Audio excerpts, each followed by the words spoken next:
Listen to this podcast, or I'll gut you.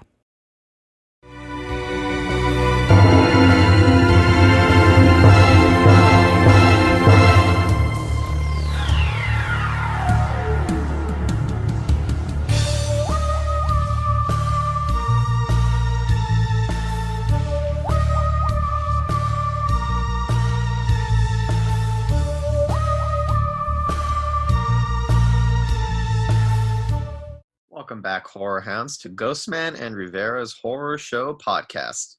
I'm Mike Ghostman Pickle. And I'm James Rivera. Today we're going to be interviewing filmmaker Ryan Wrigley about a HUBBIE Award winner at JOE Bob's Jamboree in Philadelphia that we also attended. After that interview, we'll be having a little discussion about our experience there. But before we get to that, we have to get to Horror show news. All right, take it away, Michael. All right, our first news story after a long while is The Exorcist is getting a reboot trilogy. The Exorcist a reboot trilogy, more Exorcist. Jordan Peele's next project is titled Nope. James Wan's Malignant trailer has been released. The spinoff for Zack Snyder's Army of Thieves trailer released. The trailer for the Chucky series has also been released. Dexter Revival season trailer has also been released. Paramount is producing a Pet Sematary prequel to air on Paramount Plus. Evil Dead Rise to be directed by Hole in the Ground filmmaker Lee Cronin. The great Corey Feldman talks Friday the 13th and says the legal issues with the franchise are settled.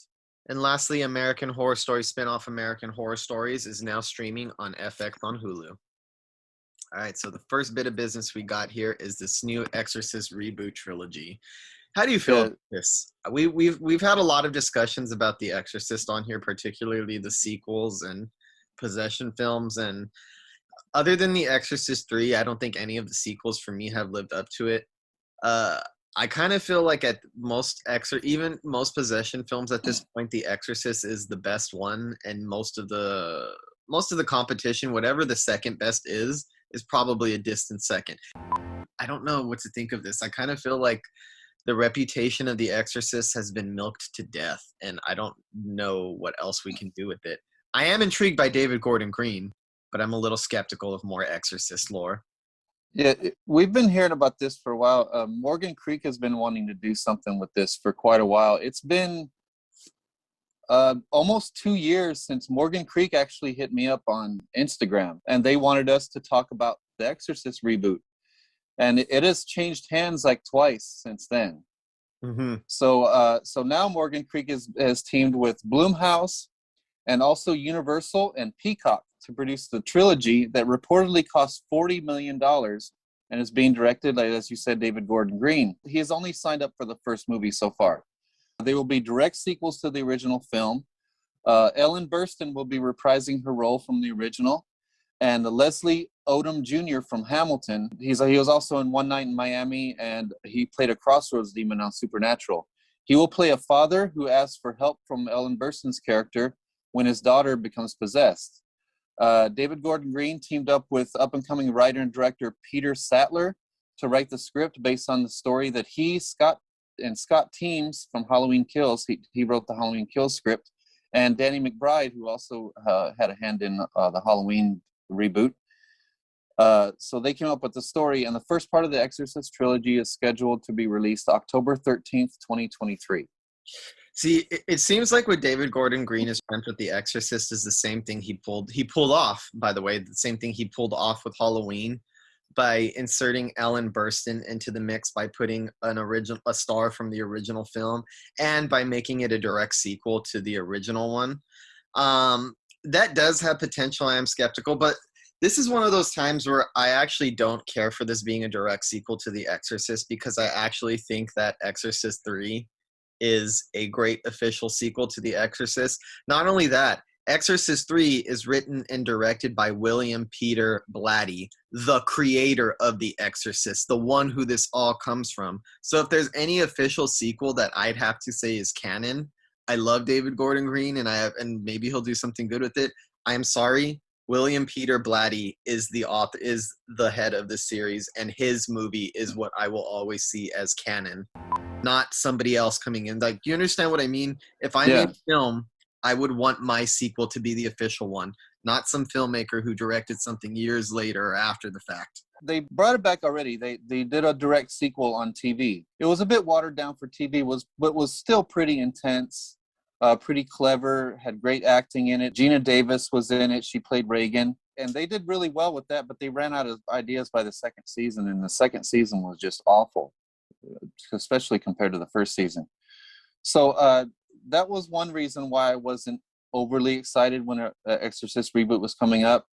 But I thought at least if they would get a good director involved, and it is a good director, it's David Gordon Green, and I think we can trust David Gordon Green. So yeah. I'm holding out hope it's going to be good.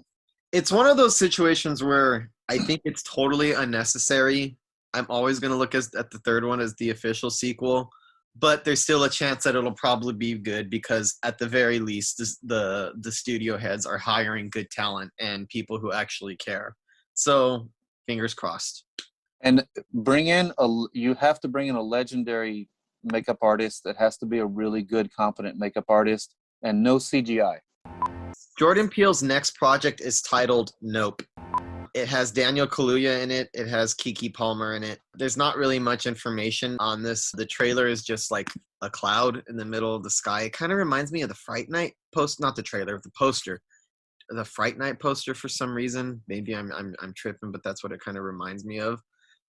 Not really much to say about this one, other than the fact that I'm excited that Jordan Peele is making a new movie. I think he is one of the best voices working in the horror genre today. And I think despite what a lot of the haters say, and he does have a lot of his haters, I think what he contributes and what he brings to the genre is fresh. And I think he brings new perspectives. And I still think that Get Out is a modern classic, sort of like the Night of the Living Dead of our generation. And yes, I know that's going to upset some of you out there. So I'm looking forward to it. I didn't like Us as much as Get Out, but I do like Us. I liked it more than you do. I know you were not a fan of that movie, but I dug it.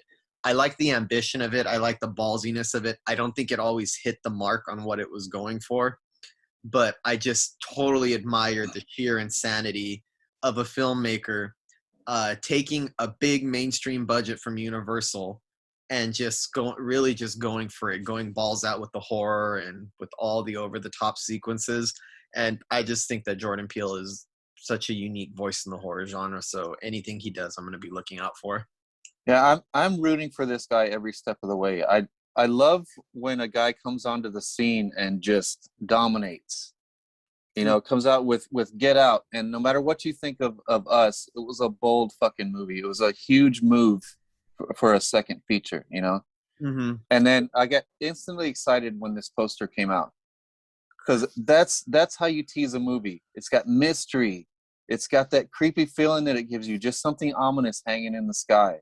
I was instantly excited when I saw that poster. It's like, that's how you tease somebody with a good time. Daniel Kaluuya is coming back. He's such a great actor. If you saw him in Widows, I don't know if you saw Widows. Yes, he was good. So good in that. He was also really good in Judas and the Black Messiah. I think his Oscar nomination for Get Out was totally earned, so it's good to see these two reuniting again. Some of those speeches in Judas and the Black Messiah gives you chills up and down your spine, dude. Man, that guy can act. Yes, he can. Yes, he can. That brings us back to my most anticipated film of the year, *Malignant*. So the trailer was finally released. So this is what James Wan said himself on Facebook when he released the trailer himself. I don't quite know how to describe this one, except I wanted to take this opportunity in between my two Big Fishy films to do something smaller and different. A genre bender / blender that harks back to my gritty indie root. It's an original story, but inspired by my love for Bava, Argento, De Palma, and Cronenberg. Oh, it makes me so excited. And kind of 80s horror thrillers you would discover on the back shelves of video stores. It comes to theaters and HBO Max on September 10th, 2021. Oh, I'm so excited. So I really dug the trailer, and what I really like about what he's doing here is that James Wan is probably at this point the king of pop scares, of pop cinema, like taking horror films that appeal to a wide audience and scaring the shit out of people. It seems like by all his descriptions and by the trailer, he's trying to go in a little bit of a different direction this time than his normal horror films. It seems like he's going smaller.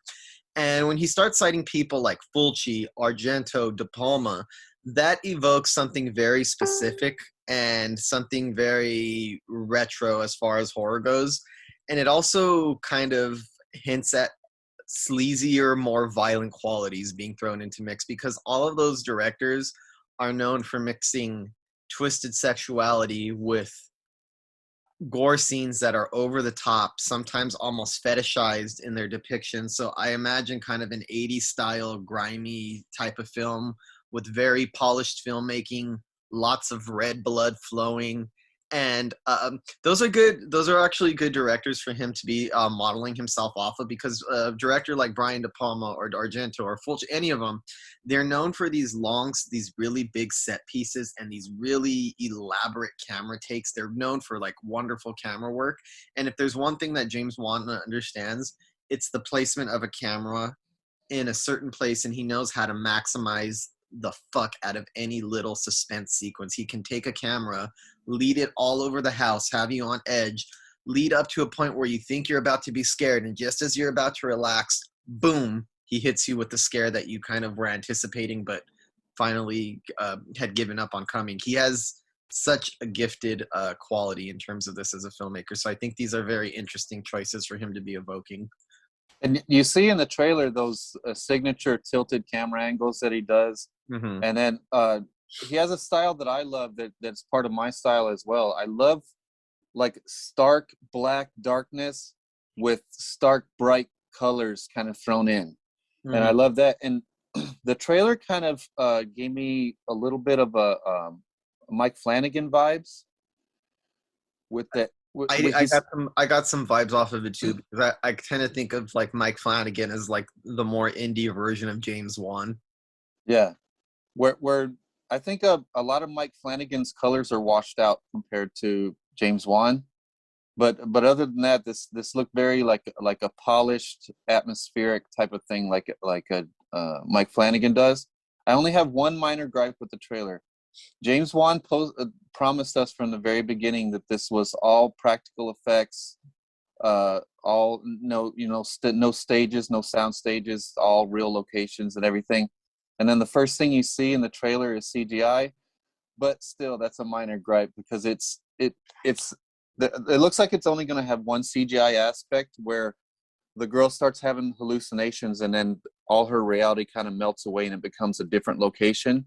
So I think it looks like that's going to be the only CGI aspect to it. It looks really cool, though. I think the CGI in terms of that probably was inevitable, largely because, like you said, he's doing this most of this practical and on location.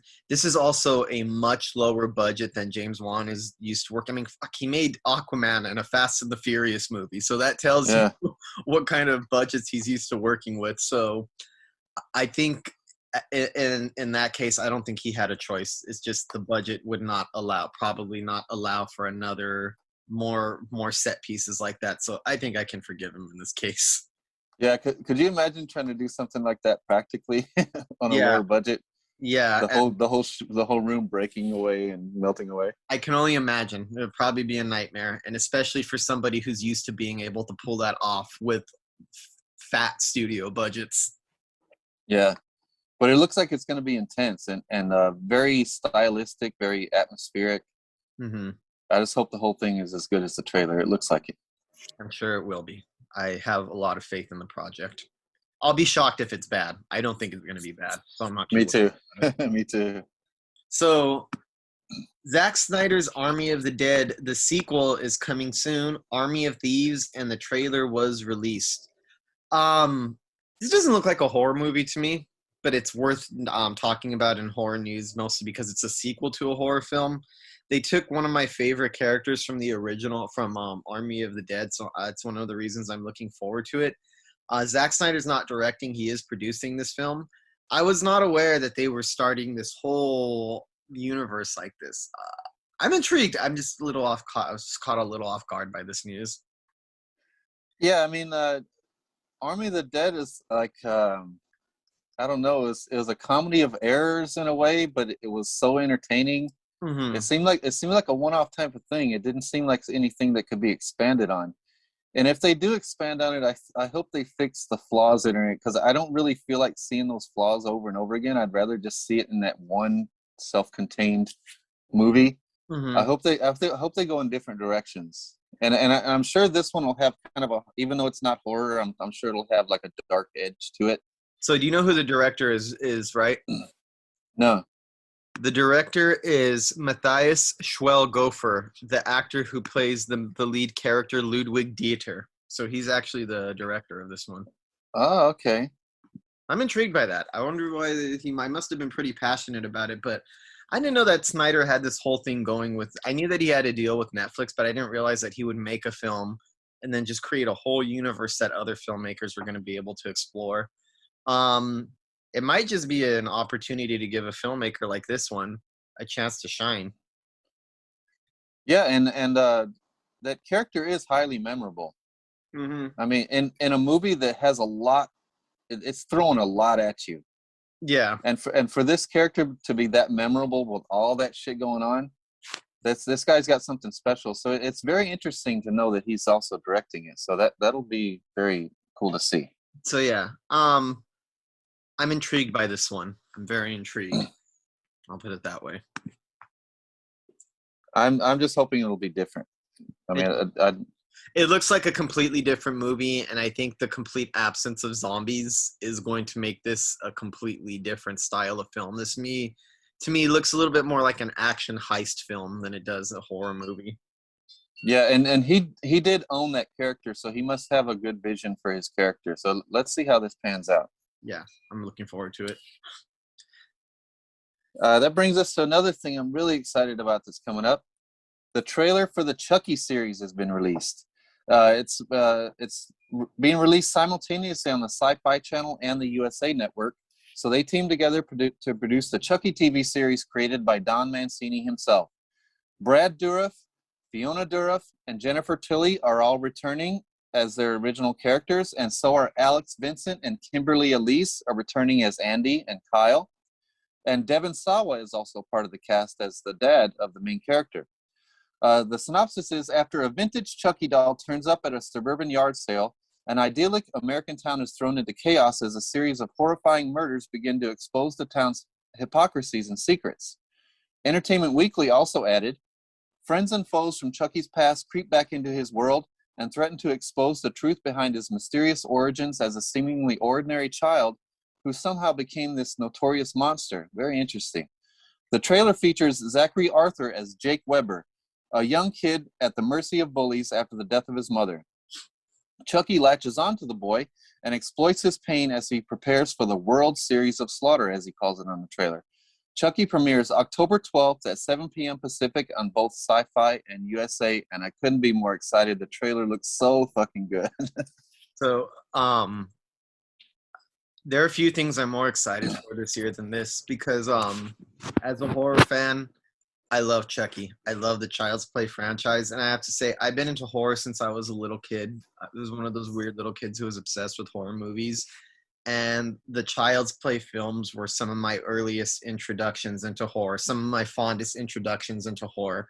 I was always watched Child's Play 2, Child's Play 3 over and over and over again as a kid. I love those movies. I remember Bride of Chucky coming out, seeing that. I remember going with my dad to go see Seed of Chucky.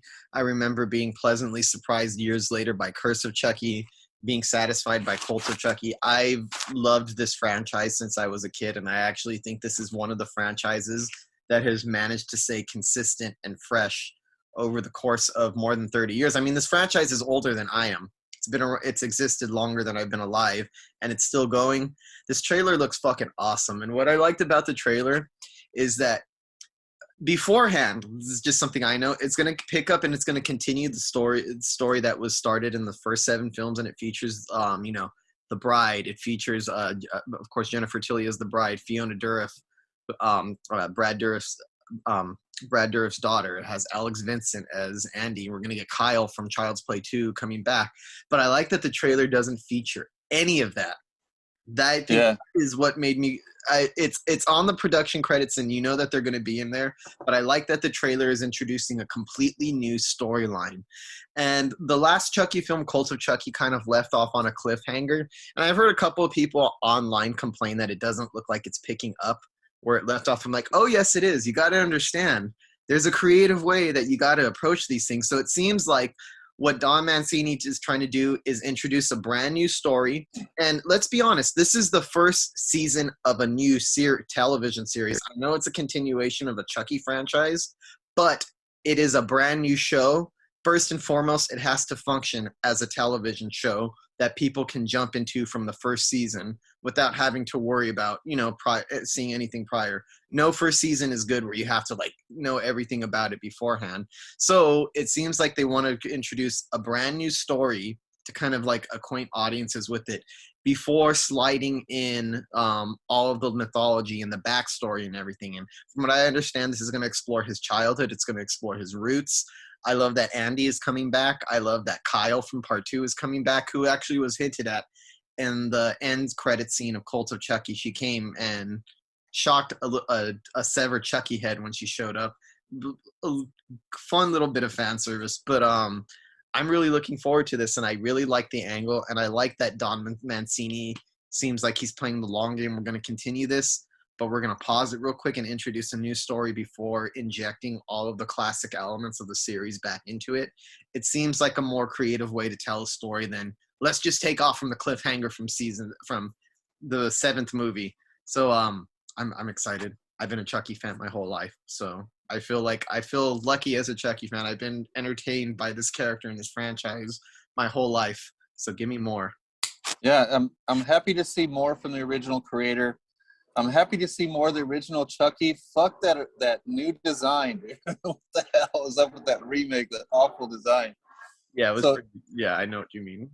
I'm glad to see the original Chucky back, and like you, I've loved every entry I watched except for Cult of Chucky. I loved when Curse of Chucky came back. It seemed to be a nice little self-contained story for that one movie, and then Cult of Chucky opened up into this whole universe that the only complaint I had of it was just too much. It was too much story packed into one movie. But don't you think it kind of sets up a lot for a television series, everything that was going on in it? That's why I'm that much more excited for the TV series, because the problems that I have with Cult of Chucky will be worked out because they'll have plenty of room to tell the story. Yeah. So I'm really excited about this. Plus all the new stuff, and plus the new character, the new owner of Chucky. It seems like he's going to embrace Chucky's murderous nature, so that would be another cool layer to add to it. So yeah, it'll be interesting to see where they take that angle. And overall, I have nothing negative to say about this. I'm such a big fan of this franchise. Thank you, Don. And even some people are saying, "Oh, I'm out because it's on Sci-Fi and USA." Okay. Hey, USA came out with Mr. Robot, and that's one of the best series I've seen in many years. Oh, yeah. And by the way, I almost didn't watch Mr. Robot because it was on USA. I just dismissed it outright as that until a friend forced me to watch it. Thank you, Eddie.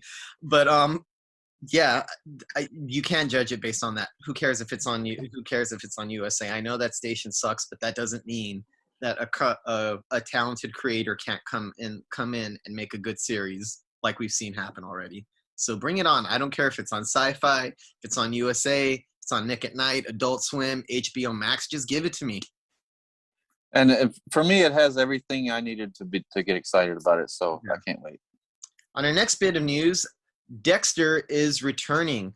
Did you see the trailer for Dexter New Blood? Yes.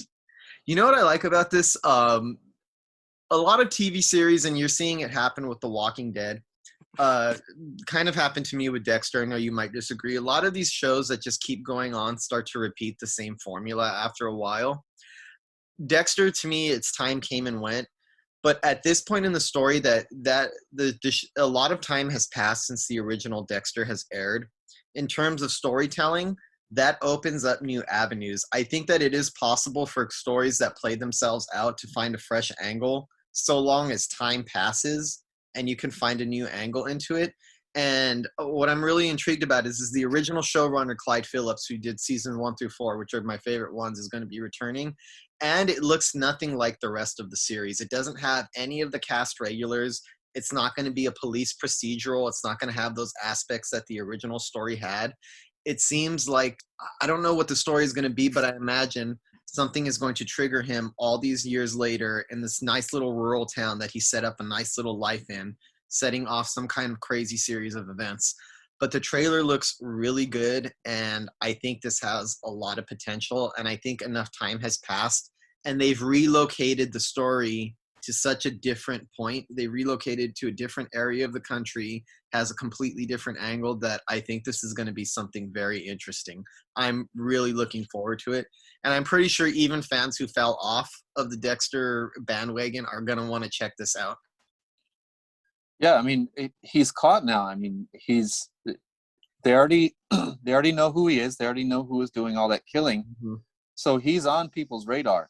Mm-hmm. So that adds an extra layer of danger to this. Like, what if somebody from this town finds out about this case? Mm-hmm. Or what if somebody finally ends up tracking him down there? You don't know. So and with the original showrunner involved, you know it's going to be something interesting. And this one is called Dexter New Blood. And I'm one of the few that loved Dexter all the way up to the end. I loved it all the way up to the last episode. Mm-hmm. Every episode, every season after season 4, where everybody said that it went downhill, every season, every episode, I was riveted. I thought it became a completely different show. So I understand why a lot of people didn't like it anymore, because one of the main draws for the show was the relationship between Dexter and his sister. And when she found out, it wasn't fun anymore. I mean, but a lot of people fell out before she found out. That was not until the season 6 finale. So I think people fall off. That was the second fall off. So there was kind of like what happened with The Walking Dead. I feel like when Glenn died, it lost a lot of its fans. And then as it's progressed, it's lost even more fans as it's gone along. I think that was like a point where it really lost a lot. But a lot of these shows like Dexter and The Walking Dead, we forget in terms of losing popularity. Yeah, they're losing popularity, but they're still killing in the ratings because their audiences were that large to begin with. So I don't even know if my complaints about the ratings dropping and them not paying attention are relevant, because they're still fucking awesome ratings. Yeah, and I liked it all the way to the end, and that makes me even more excited for this that nobody else did, because they're gonna try extra hard to please everyone. So yeah, that it's gonna be extra original and intense. So I'm sure they'll do great with it. Yeah, I'm looking forward to it. Well, when it comes to horror, anything horror related, I'm forever an optimist. I want everything I see to be great. Of course, me too. So that's what I'm hoping on this one. And that's also what I'm hoping for. I'm not quite as excited about it, but I'm still hoping it'll be great. Paramount is producing a Pet Sematary prequel to air on Paramount Plus. No one asked for a Pet Sematary prequel, and no one asked for it to go on Paramount Plus. I'm not going to get that streaming service, so hopefully it'll come on Blu-ray. So Pam Grier, the great Pam Grier. If you listen to this podcast, you know how much James and I love Pam Grier. Mm-hmm. Pam Grier was just cast, and it starts filming next month, but the name and the plot are being kept secret. We do know that it's supposed to be an origin story of Stephen King's novel. First-time feature film director Lindsay Beer is directing. The cast is mostly made up of young up-and-coming actors where this is only their first or second role. And one of the actors is Native American actor Forrest Goodluck. He was on The Revenant with Leonardo DiCaprio. He's also in Mud with, why am I drawing a blank? Matthew McConaughey. And he was also in Blood Quantum, the Native American zombie movie that came out a couple years ago. No release date has been announced yet, but we do know that it will premiere on Paramount Plus. Blech. So you're right about a couple things. No one asked for a Pet Sematary prequel. I'm not looking forward to it. Nobody asked for it to be on Paramount Plus. I certainly didn't. One thing I do ask for is more Pam Grier. I'll watch anything Pam Grier is in it, period. And really, that is the only reason I'm going to be checking this out, because it has my girl in it. I love Pam Grier. I think she is fucking one of the most beautiful women who have ever existed in the history of the planet. not actress, she's just a fucking one of the most beautiful women I've ever seen in my life. She is sexy. She has a stunning screen presence. I love Pam Grier. I love Foxy Brown and Coffee and Jackie Brown for women in prison films. I have a really, anybody know, I have a real pet obsession with Pam Grier, so I'll see anything that she's in. That's really the only thing that is keeping me yoked to being interested in this. So smart move, Paramount. You got a cult icon that I can't resist, because nothing else about it is, nothing else about this is really appealing to me. And did you hear that she's in talks to do a story of her life? Oh yeah, I would. Oh, I'm, you know, fuck this. I'd rather see that. I want to see Pam Grier's life story. I guess she wants Spike Lee to direct it, which would be really interesting. Yeah, I would love to. I would love to see a story of her life. She has a memoir out, and she talks about meeting people like Fellini, all of her work on movie sets, working with Roger Corman, the exploitation circuit, her adventures in the Philippines, making all those women in prison pictures, becoming a blaxploitation goddess with films like Coffee, Foxy Brown, Sheba Baby, Friday Foster, Bucktown. So yeah, I'm more interested in that. Like I said, she's literally the only thing that keeps me interested in this. So can you imagine the story she's got, the story she has of this being in this business? Oh man, I could only imagine. I have to say, that's a dream interview. Pam Grier, come on the show. I would love to interview you. No, it's a long shot, but that's a dream interview for me. Just have to throw it out. If you get a chance, watch her in the L Word. She's so good in the L Word. And I have not seen the L Word, so I need to catch up on that. I heard she's great on that show too. Yeah, she's really cool. So our news segment about that just turned into a Pam Grier gush session. But yeah, that's my thoughts. Pam Grier. And anytime you mention Pam Grier, we're gonna gush over. Sorry. Yeah, that's how it goes. Those are the rules. Those are the rules. So something that I am interested in, I am looking forward to, Evil Dead Rise is being directed by Hole in the Ground director Lee Cronin. I think this is a good choice. Hole in the Ground is one of those movies. There's a good chunk of them. They're horror movies that I think of in terms of not being very original at all in terms of what they are, having predictable scripts, but being reformed by superb direction and atmosphere. And if there's one thing that we got out of Hole in the Ground, it's atmosphere and direction. And it's proved to me that Lee Cronin knows what he's doing as a filmmaker. So I'm really looking forward to this. I am kind of still sad. I'm still bitter that Bruce Campbell is not coming back, that we're not getting more Ash versus the Evil Dead. Damn you, stars. But I'll take any Evil Dead at all. And I know that Bruce Campbell is involved in this. He's going to be producing, as well as Sam Raimi. Evil Dead Rises moves the action out of the woods and into the city. The twisted tale centers on two estranged sisters portrayed by Alyssa Sutherland and Lily Sullivan, whose reunion is cut short by the rise of flesh-possessing demons, thrusting them into a primal battle for survival as they face the most nightmarish version of family imaginable. I am fucking stoked. That's just the description that the studio is pulling out. Sam Raimi had this to say: "I'm thrilled to bring Evil Dead back to its original home at New Line, 40 years after the release of the first film. The company's history as pioneers of horror speaks for itself, the house that Freddy built. I'm equally excited to be working with Lee Cronin, whose gifts as a storyteller make him the ideal filmmaker to continue the enduring legacy of the franchise." Bruce Campbell had this to say: "At its core, Evil Dead is about ordinary people overcoming extraordinarily terrifying situations. I can't wait for Alyssa and Lily to fill the blood-soaked shoes of those who have come before them and carry on that tradition." And Lee Cronin, the director, said, "The Evil Dead movies filled my brain with terror and awe when I first saw them at 9 years old. I saw them at 6. I beat you, Lee. I am excited and humbled to be resurrecting the most iconic of evil forces for both the fans and a whole new generation." More Evil Dead. More Evil Dead is even, I don't even know what I'm trying to say. It's just more Evil Dead. This is almost like earlier, like I mentioned earlier, I've been a big fan of the Chucky franchise since I was a child. Same thing applies for this, but this actually scares me more than Chucky.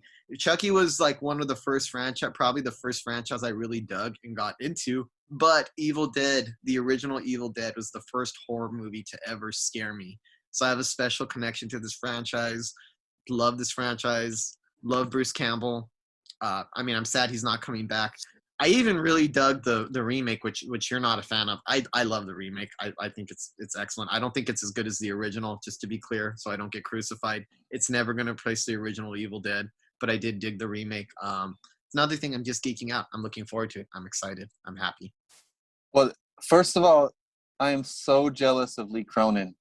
Mm-hmm. Oh, how I wish I was in his shoes, man. As you can see from the script we just wrote, I have wanted to make my own Evil Dead my whole career. And with the script that we just wrote, is my Evil Dead. The script we wrote has a heavy Evil Dead influence. Although I have to say, I feel it's different enough that it's going to stand out apart. But on the other thing, yeah, it is different enough, but lots of Evil Dead influence. But and there's so many reasons to get excited. Lee Cronin, the Hole in the Ground was so good, so stylistic, so well filmed, such great tension in it, such great atmosphere. And for a director like that to come onto this, you got a great director. You've got Deadites in the City. I can't wait to nerd out on that. You got a female-led movie. Everything is falling into place so far. Bruce Campbell and Sam Raimi are making all the right decisions in producing it. I really hope it keeps on with everything that's making me excited about it. I did see a poster that was so fucking good. I hope it's real. If it's not real, it was made by a fan, and that somebody needs to give that fan props. I'll put it up on the page. I seen a poster that looks really good. Yeah. So everything about this is making me really excited for it. I wish I could say more, but not much details other than the big detail of who the spectacularly talented director is have leaked. But I'm excited. I'm very excited. Definitely. Cannot wait for Evil Dead Rise. So that brings us to the Corey Feldman story. Corey Feldman talks Friday the 13th and said legal issues with the franchise are settled. This is just coming from him. We do not know this yet, that these legal issues are settled. So Feldman claims that he talked to a lawyer at a party who told him that all the many legal issues over the Friday the 13th franchise have been settled in court, opening up the possibility for more sequels. So here's what Corey told MovieWeb.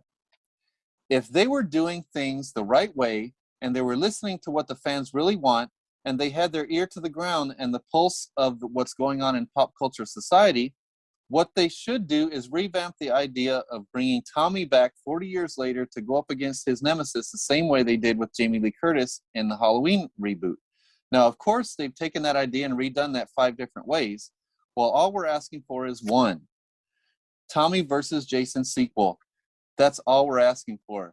I think he's one of the only ones asking. It sounds like Corey Feldman is asking for his job back. That's what it sounds like. Okay, I hope it's true. I mean, the only source right now is coming out of the Feld mansion, so we don't know how true that is. I want to believe that what he's saying is true, but I can't really say anything official until there's like a studio announcement or a press release or something. Although I hope it's true because it signals good news. And I make fun of when I say I think just Corey Feldman just wants a job back. I joke, but in all seriousness, I would like to see him return as Tommy Jarvis. And I'm not going to say Tommy Jarvis is the equivalent to Laurie Strode. He's not. Let's be very, very, very clear about that. But in all fairness, that franchise never really had a Laurie Strode because it kind of rebooted itself so much and has so many different protagonists throughout the series.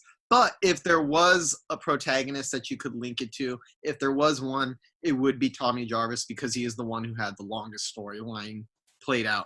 So if there's any character that would be an entryway back into the Friday the 13th franchise, aside from Jason, of course, it would definitely be Tommy Jarvis. So I totally get that. And all jokes aside, I love you, Corey Feldman. And he wants to pretend that he didn't make that dumb move where Tommy Jarvis came back in one of the sequels and rammed the steel rod into Jason's dead body in his grave and brought him back to life. Yeah, I mean, it was cool though, but yeah. He wants to pretend that never happened. Oh, it happened. It happened. Just as I'm drawing a blank. Who's the weirdo? Crispin Glover. Just as Crispin Glover dances actually happened. It's real. It's real. Yeah. So I don't know if that's true. If anyone in pop culture society, if they know about pop culture, that they know that everybody wants to see Tommy Jarvis versus No, Jason. I don't know about that. I don't know about that. I think maybe in diehard horror circles and like fans of like cult horror and exploitation, but the wider pop culture no, not the way that they're dying to see Laurie Strode return to Halloween. Not the same thing. It's on a much large.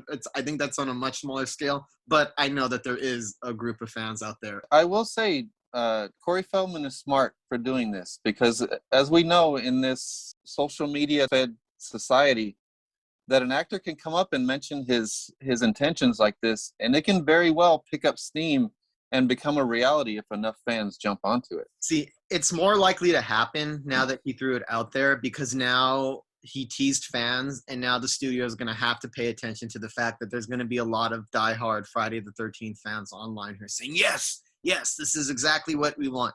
So that probably was a smart move. That was probably his little way of, you know what, I'm going to increase the likelihood of me coming up and returning to this. I think he deserves a good role. He's a good actor. Come back, Corey. Come back. Our last bit of news is the American Horror Story spinoff, American Horror Stories, is now streaming on Hulu. Admittedly, I have not watched the series yet, but I know that it revolves around the American Horror Story universe. And instead of the long-form anthology that they do, where each season they like to tell one full story that takes place in the same universe, each episode is a one-off story that takes place in that universe, and a lot of it takes place at the original murder house from the original season. It incorporates a lot of the mythology and the lore that Ryan Murphy has built up over a decade. Here is our interview with Ryan Wrigley, winner of a HUBBIE Award at Joe Bob's Jamboree in Philadelphia.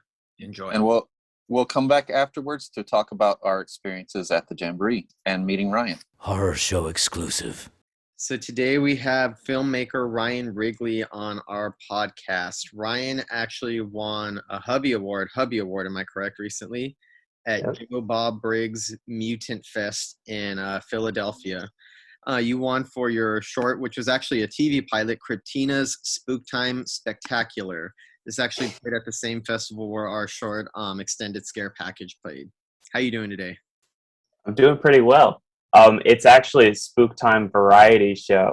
SPOOK-TIME variety show, I apologize. Yeah. No, but that's fine because the point of making it a ridiculously long title was so that people could not remember exactly how it said.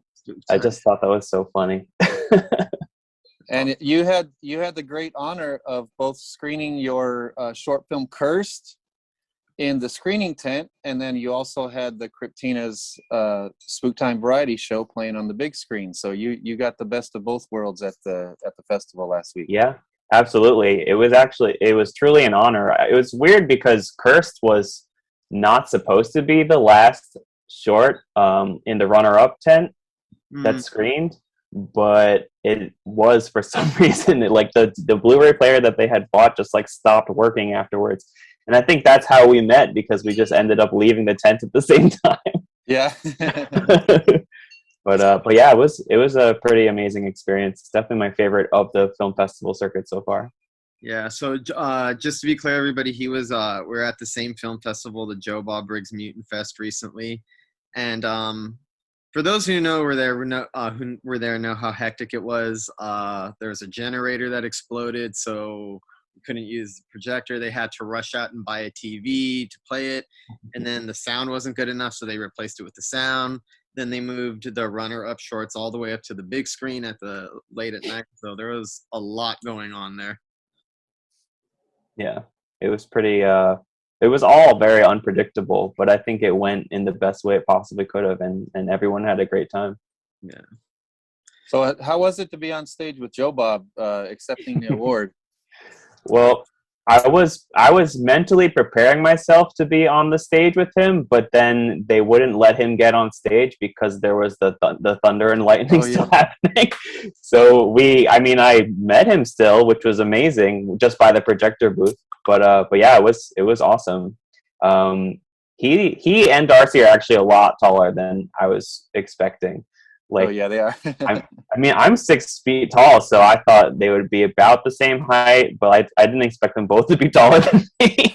Yeah, I think they're taller than the majority of people or the majority of fans that they get to meet. I have a couple of pictures to them, and every time I have a picture next to it, it's like, God, I look so tiny next to these people. Yeah, totally. I mean, I think the thing is, like, they're always sitting down on the show, you know? So, like, it's hard to tell or, you know, what to expect anyway. But yeah, it was amazing. I mean, they're both so nice, and I wish we had more time to talk to them, but there were just so many people they had to talk to. They were up, like, so many late hours for so many days. Yeah. Like, and they both got sick from like, just like, you know, being out in the rain for so long. Yeah, I heard about that. Darcy got pretty sick from. Yeah.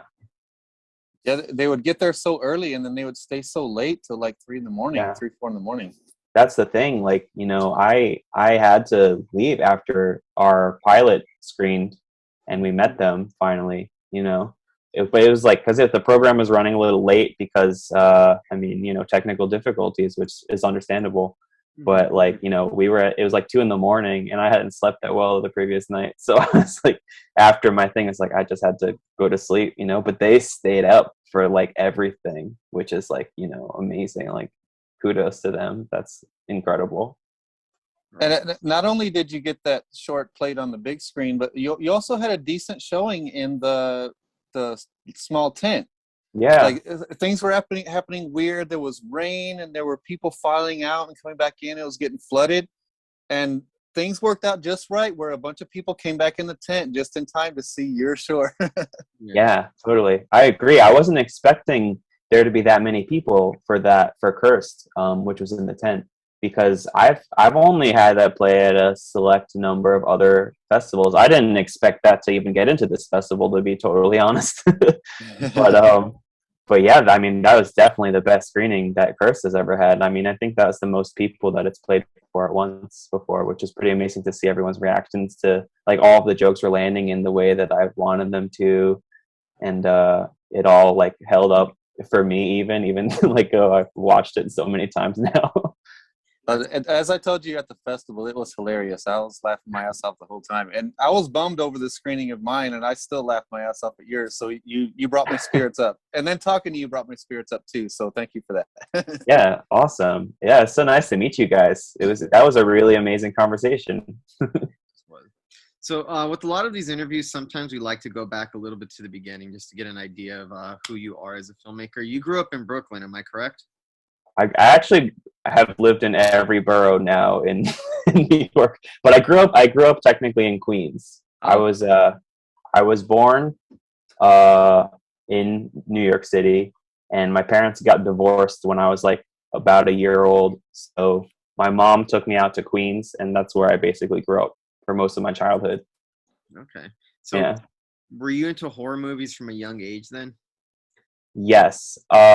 I know that for sure I started getting really into horror movies when I was in middle school, because I remember my friends and I went through a slasher phase where we watched all of the slasher movies and then tried to recreate them on like our handheld camcorders. So are the horror films that inspired you to be a horror fan, are those the same films that inspired you to be a horror filmmaker? I mean, not necessarily. I'm not sure at what point I realized, like, oh, this is definitely what I want to do, because I was always an artist. Like, growing up, I would draw a lot. Like, I did a lot of comics, and I would just, like, doodle a lot of stuff with my friends. But it was always about, like, telling a story, you know, and, like, creating characters. And so when I was in high school, I went for art. I was just an art major. So I did all sorts of different art there. I went to LaGuardia, Fiorello H. LaGuardia, which is known for the Fame movie. So yeah, I mean, you know, they had me test out ceramics and oil painting and illustration and calligraphy and, like, you know, computer art, like computer design. And none of it was really sticking, but I think it was my senior year where I did take a film history class, and I learned a little bit about, like, how films, you know, begun and where they kind of went from there. And at that point, I think maybe that's when I was like, yeah, I'm going to pursue this, because that's when I applied for college, and I decided to be a film major instead of just an art major. That's awesome. That's awesome. What are some of your favorite horror movies? The Shining is definitely number one. I mean, I think Evil Dead 2 is probably number two. Maybe Beetlejuice though, because I really like if you consider Beetlejuice a horror movie in any way. It's like a horror comedy sort of, which was a huge.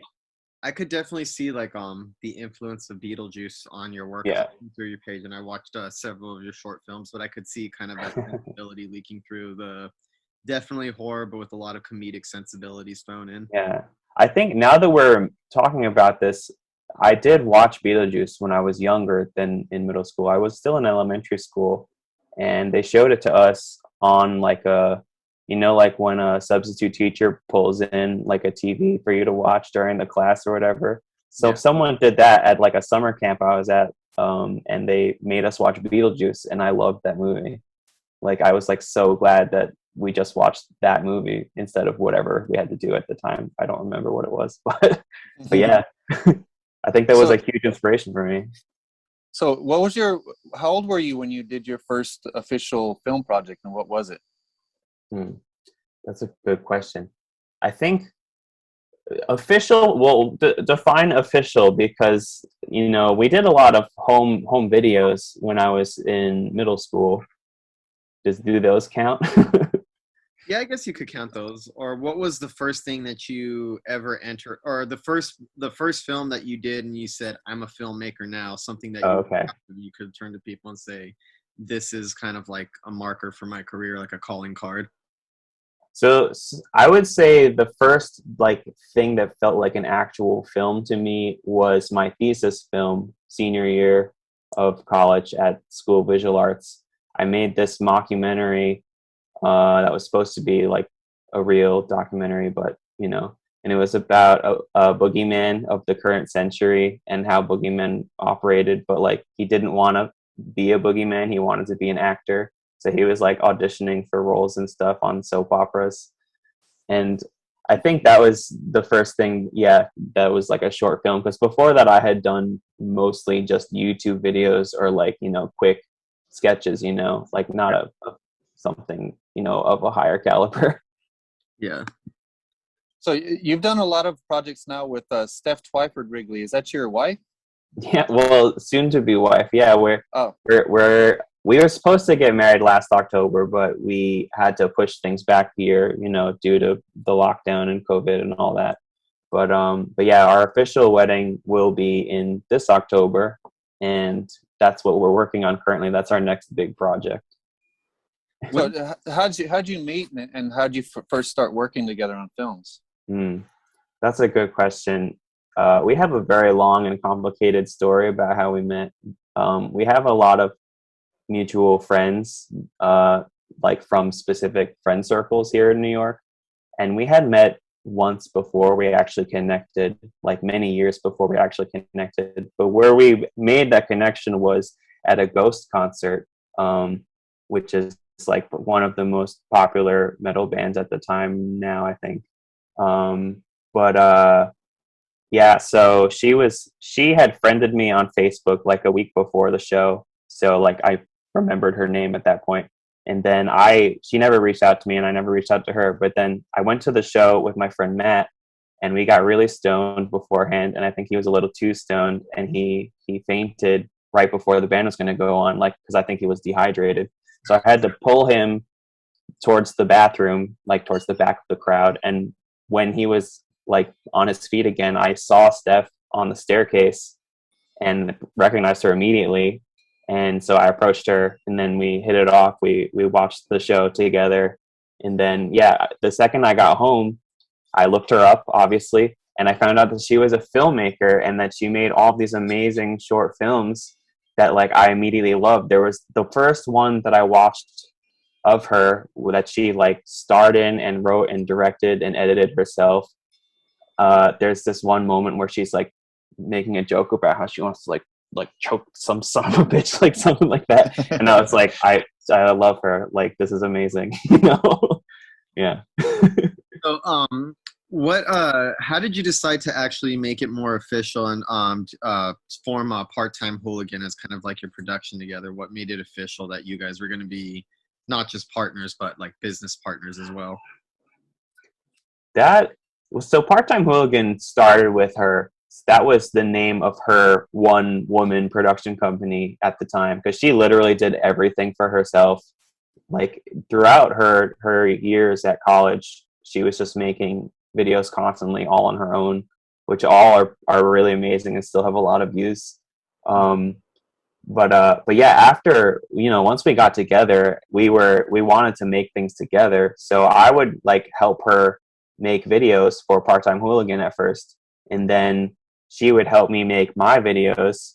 And then we were like, well, why don't we just like split the difference and, combine our forces? And it turns out we are like a really perfect fit for each other in the way that we think and operate, as far as like making films, like where our strengths are and where our weaknesses are. We just like kind of fill each other's gaps. And we've just gotten like much stronger since we like made that full on connection. That's awesome. Yeah. So you graduated from School of Visual Arts in 2012. So what was your first project after you graduated, and did you already have a clear vision of how you wanted to move forward? Well, I did have a clear vision. CRYPTINA SPOOK-TIME variety show is a script that I wrote as a pilot out of college, because I was hoping that I could just like make a TV show instantly after graduating. And I wrote it, and it didn't really go anywhere because I couldn't find the right people to work on it at the time. So I was doing a bunch of other shorts, like submitting to festivals. And I was also doing, at the time, some freelance work for High Times magazine, because my friend's dad was like an editor there or something. Oh, nice. And yeah, so we just started making like comedy sketches for High Times magazine's YouTube channel, and we would get paid like a little bit from them. But it was fun, it was good like experience and exposure. And yeah, from there I was freelancing for a bit for MTV. I would like go to press junkets and interview like B-list or C-list celebrities and like about their upcoming movies or whatever. And then yeah, so that would help me with my writing, I think, though, because I was trying to write full time, like as a career as well, and that was, it would help me pay the bills at the time. But currently, I'm working at an advertising agency because that helps me pay the bills a lot more than freelance writing would, and I'm able to edit. So Okay. yeah. One of the things that I noticed that is on your resume, in addition to work and like freelance for MTV, it says you worked with Trauma Entertainment. Yeah.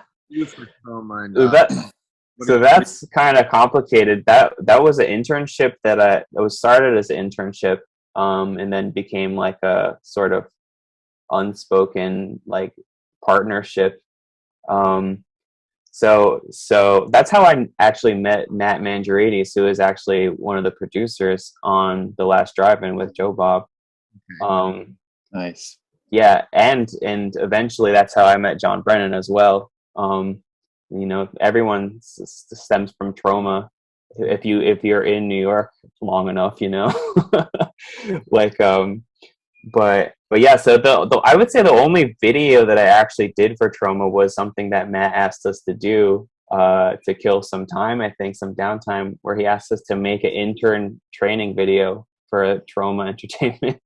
So me and my intern friend John made a video for them. I think they had it on their website for a time, but I don't know if it's still there.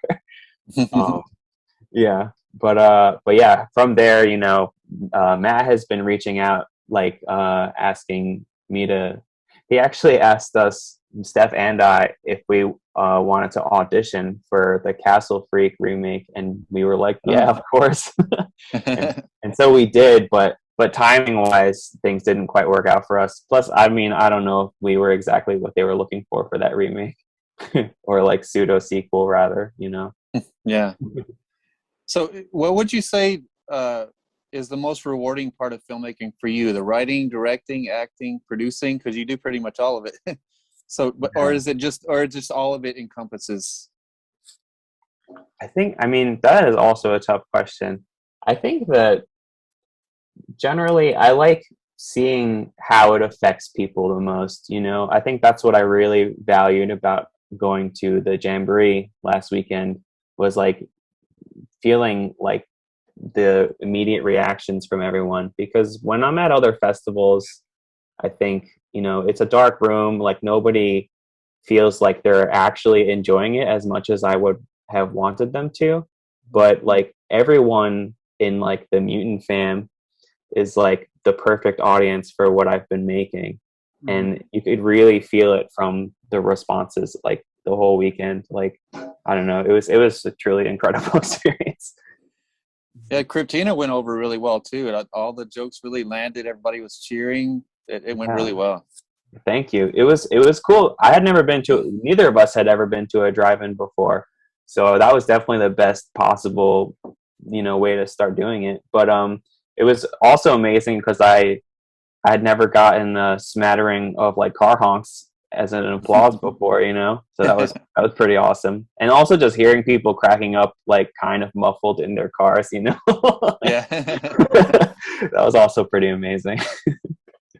So, how did that festival compare with the other festivals that you've been to? Because I know that I've seen that you've gone through a lot, like Panic Fest, Portland Horror Fest. How did those ones kind of stack up to that? So the other horror fests are pretty amazing too, in that it's good for networking.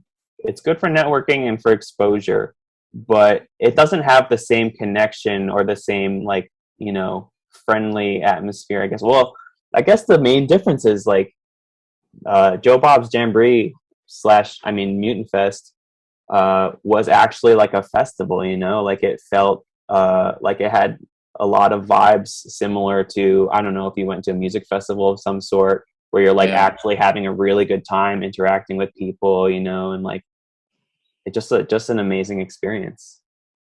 Yeah, it's just way more memorable, I think, than like what other festivals have been, because you know, other festivals is mostly just you sit in movie theaters for a really long time, and then when the movies are in between, or like if you're hungry, you'll like talk to other filmmakers there, and like, you know, and then it's that. But it's like you get kind of tired of it at a certain point. Yeah. Well, at Joe Bob's festival, it seemed like everybody wanted to like the movies. Yeah. You know, you usually go to a festival and people are sitting there with their arms crossed, impress me, you know. Yeah, and that is very true. And it can be a tough crowd, but this one, they were so accepting, and they wanted to like everything that was on the screen. And I didn't see any bad films the whole time I was there. It was really good selections. Yeah, I agree. It was definitely like, I wasn't planning on seeing anything after my film, and then somebody in the audience was just like asking who made that, and then I answered them. Yeah, like you would never get that at another film festival. No. It was incredible. So another thing that I noticed that's on your resume is you're on a show called Death Rattle. Oh. Antique Casket on Give Me Metal for every first Wednesday of the month. So over here, we kind of have a little bit of history with metal. Mike was at one point in a metal band. Oh, sweet. One of our regulars, Julian Bastida, is part of a metal band, Nyctophile, and we've actually done a podcast on the connection between horror and metal at one point. So, what's your connection to metal music, or what is my connection? Like, how did I get into it, or what is my connection currently to it? Both. Well, I got into metal around the same time, I'd say, that I got into horror. Actually, it was also like first really introduced to me in middle school. I mean, I was aware of, you know, big bands like Metallica, or, you know, just Ozzy and Black Sabbath stuff, or AC/DC, you know, just like from the radio as a child, but I never got fully into it. Like my friend burned me Slayer, you know, Rain and Blood, and like I think that's maybe what set me off, that and like a specific Metallica album. But yeah, so now currently, I mean, I've just been getting more and more into it. I think because I got into metal at the same time, or around the same time that I got into horror, that it's always sort of been intertwined, because I've always been looking for really dark music. Like, I listen to all sorts of different genres, but I look specifically for songs that have very dark subject matter because horror was always so entertaining to me. Mm-hmm. There seems to be this weird connection between metal and horror where the fans seem to overlap. Or in every metal show I've gone to, there's always a bunch of them are really into horror, and then a lot of the horror fans that I know are also big metal music fans. Yeah, that's definitely true. I mean, not the majority, but there's a good chance that on every one of my radio shows, there will be some horror death metal because that is a really awesome metal subgenre that I'm into currently. It's like all specifically death metal that is like relevant to horror movies that we all love, and so they'll use like audio clips from the movies that we love, or like they'll use like some of the score in it, and they'll write lyrics about the movies. So I always think that's a really fun way to like sort of think about movies that I love in a quicker way than like if I'm going somewhere. But I think another reason that we bonded so well is there's a lot of parallels in our career. I mean, we made videos for metal musicians. We made metal videos. We interviewed horror actors and filmmakers, and then we also both did a horror variety show. I think we talked to you about it at the festival. Yeah, where absolutely. we did one called Pickles Horror Show. And it was a horror variety show with a horror host, but ours was a man and yours is a woman. Yeah. Ours was Elliot. He's like an evil Rod Serling.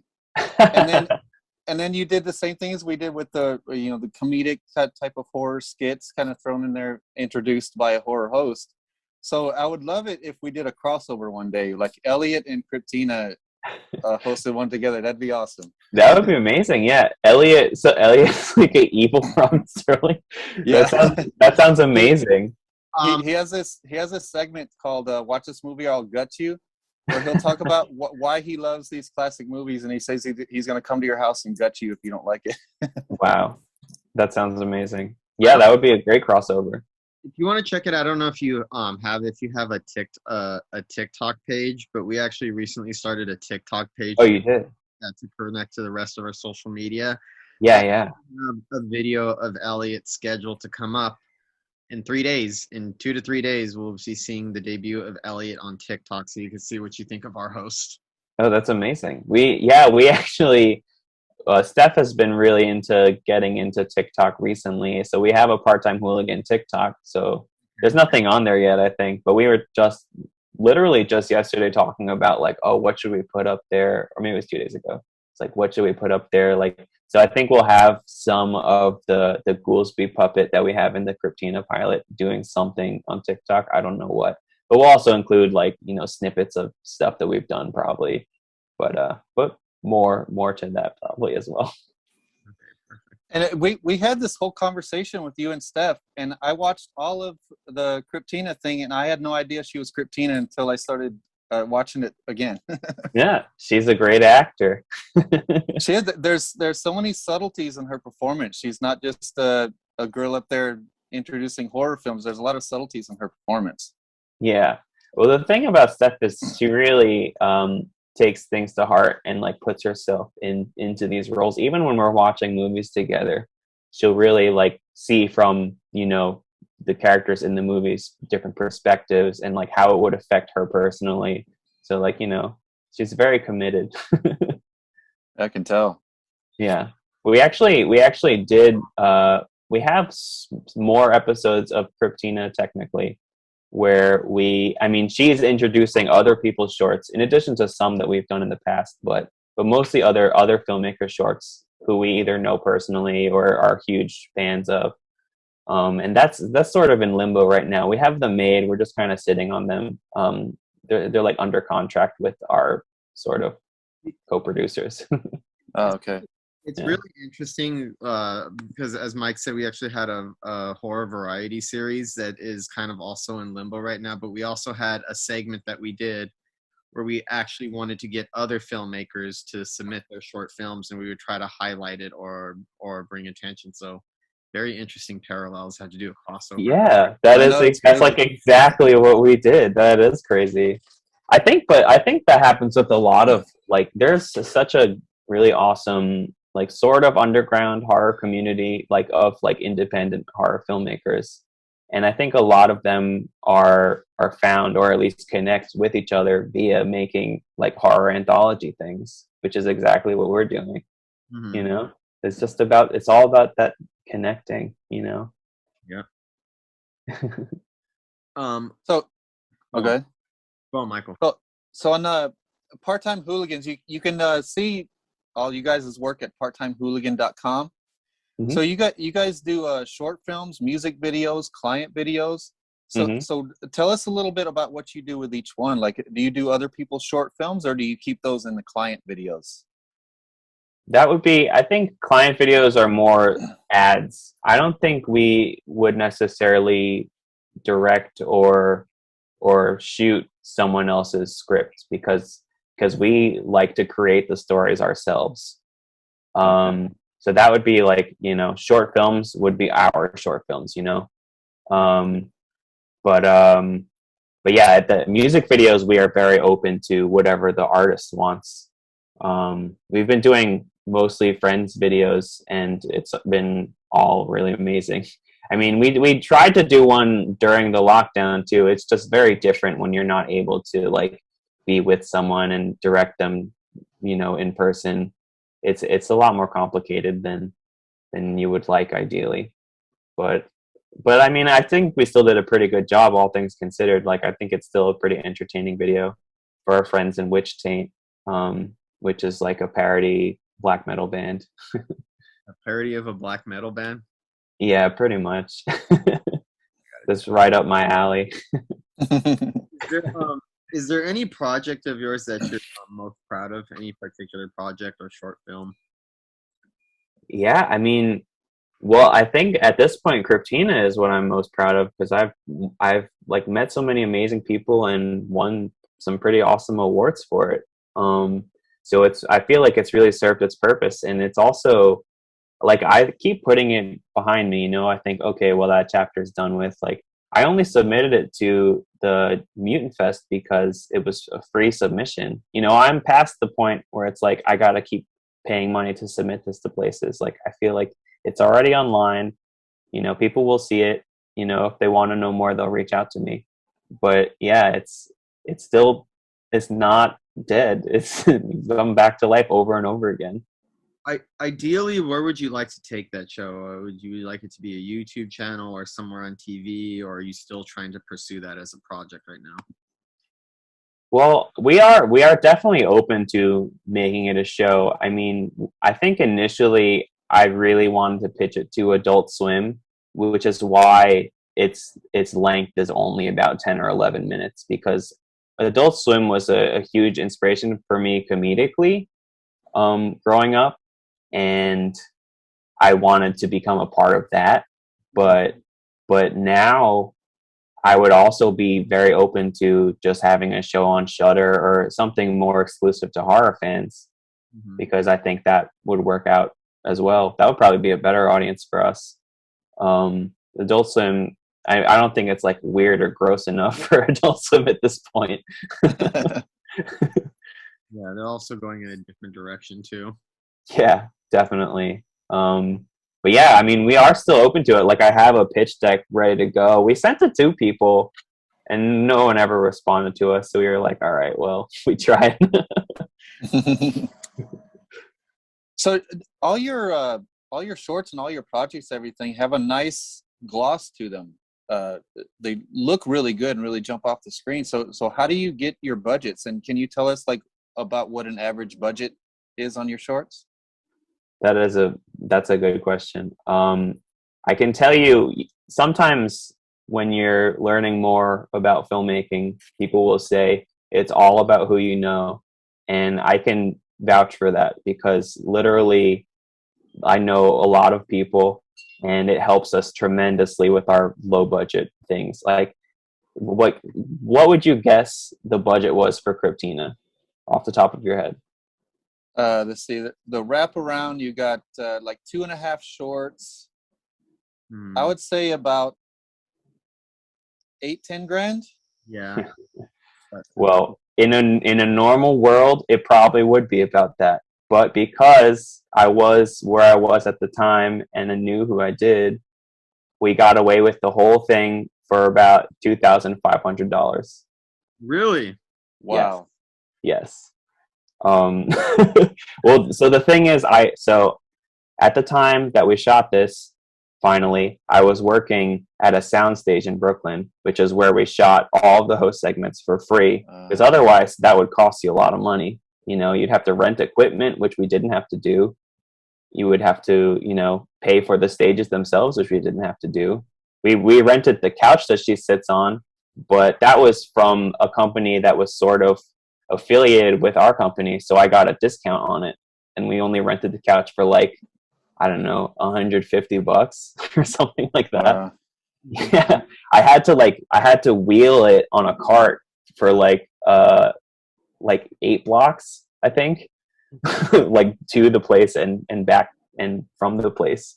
But yeah, I mean, there was a lot of labor put into it. Like the coffin I helped build myself with my friend Brandon, who was just like, yeah, fuck it, I'll do it. And like, I didn't pay him for it. I just bought him lunch, and we made a coffin in the parking lot of the soundstage I was working for. and now that coffin is up on the ceiling at this bar called Lucky 13 Saloon here in Brooklyn, which is pretty amazing to see. Like that something you made is also just like going to be there forever now. Yeah, that is so crazy because we were working for a studio and we filmed our segments on their sound stages for free. That's so crazy. That's always how it works. Wow. Yeah, small world. I feel like we're just doing what is necessary for what we want to do, you know? Yeah. Yeah, I think it's clear we have like minds. And yeah. We have similar sensibilities, and I'm so glad we kind of floated together. Yeah, for sure. Yeah, CRYPTINA was definitely like, I think at this point, for any projects of that scope, I would have to pay people. But because we were so young at the time and it was our first really big thing, people were, you know, ready, willing, and able to do free labor for us, which I, you know, am so grateful for. Like, they really, really helped me with this amazing project. But yeah, I would pay them from now on. Fair enough. Yeah. Do you have any upcoming projects that you're excited for? Any exciting news upcoming? Well, yes. First, I mean, I don't know when this podcast normally airs, but my next radio show will be next Wednesday at 7 p.m. Eastern Standard. It's going to be all Lovecraftian themed metal. Okay. Which I think is going to be very exciting. Metalheads love a lot of Lovecraftian inspired things, which is pretty awesome to see. Yes. Yeah. But aside from that, we have our wedding, which is in October, we're treating sort of like a film, because we're hiring a crew of photographers and videographers to capture it. And we're going to edit it ourselves into something. So we'll see what happens with that. But then the next big project actually would be my first feature film, which we touched on lightly when we met. I don't know exactly if I should go into full detail or not, but it is a horror comedy feature film that involves black metal and vampires. So yeah, I'm really looking forward to that one. That would be like our first big project once the wedding is over and done with, you know. That's awesome. Yeah. That's so cool when creatives get together and they find that niche like that. It's so cool. Yeah, I've been watching a lot of like older, like from the 80s Satanic Panic era, like older heavy metal horror movies of that time, just like for some inspiration, because I would love to like sort of become, you know, a part of that in some way, you know, maybe like a more modern take on it. But yeah, I love them. You know, they don't get really good ratings on like Rotten Tomatoes or whatever, but I mean, it depends on what you like, you know, how many tomatoes you give it. Are there any crew that you work with that you'd like to give a shout out to? Because they're a big reason probably why all your stuff looks so good. Yeah, I would like to give a shout out to everyone. I mean, Pete, who shot it, is amazing, and Kyle, Desiree, who was actually at the Jamboree with us, was a great help to us as a producer, and also Drew Kaufman, and also Jordan Olds, who made this amazing soundtrack for us. He's become so super talented. I mean, he was always super talented, but he's just so good at writing music. Like that's like his day job now. It's pretty incredible. And also our friend Smo, who did the end credits for us. We actually made a music video for his band, Mutant Scum, which we released on the day of Mutant Fest. I don't know how many people have seen it yet. Probably like 3,000 or something. But yeah, I guess a shout out to that, because that's our latest project that we've released on the internet. That's awesome. Cool. We're definitely going to keep following you across all social media. We're going to put all of our links, any link to all of your work, in the description of our podcast. Okay. Thank you. And didn't you do I'm guessing you did the animation in CRYPTINA, right? Oh no, I didn't. Oh, that is our friend.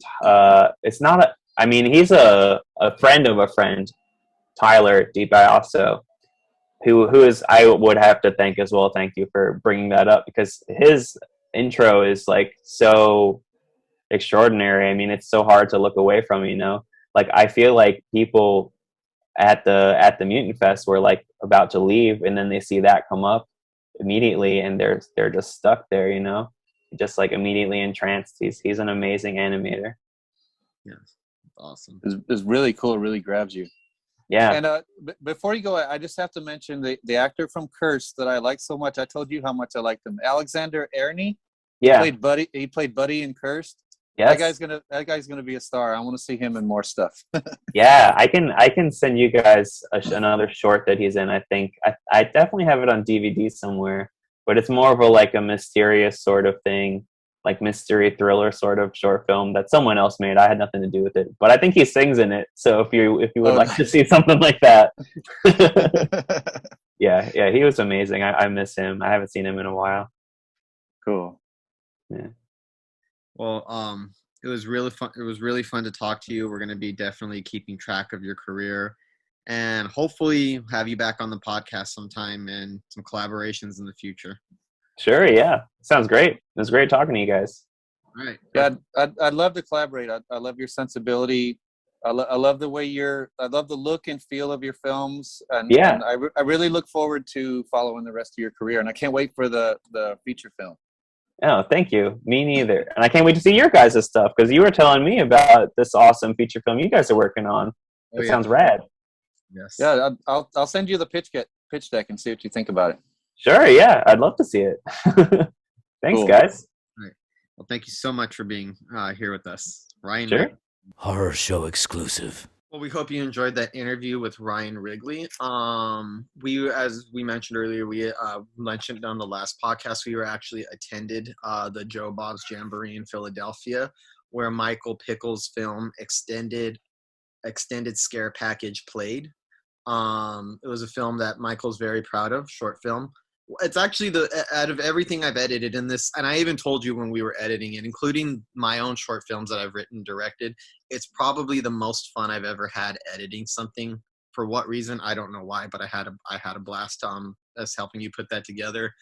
And yeah, so that played at Joe Bob's Jamboree in Philadelphia, which we attended halfway across, all the way across the country. I am so proud that this movie was chosen by Joe Bob himself and all his great crew, because this was just thrown together for our TV show. We were kind of just run and gun. It was done, guerrilla style, no budget. But you had the idea for a long time. You've been talking about this you talked about the idea for the short film for a few years, and we had discussed the particulars for a while before you decided to shoot. In fact, I think you even invented other stories to make short films out of before tackling the script that you had for a while. Yeah, and I brought this up because it seemed perfect for our Halloween episode. Mm-hmm. So that's why I brought this one up. So I scaled it way down. It was much more elaborate.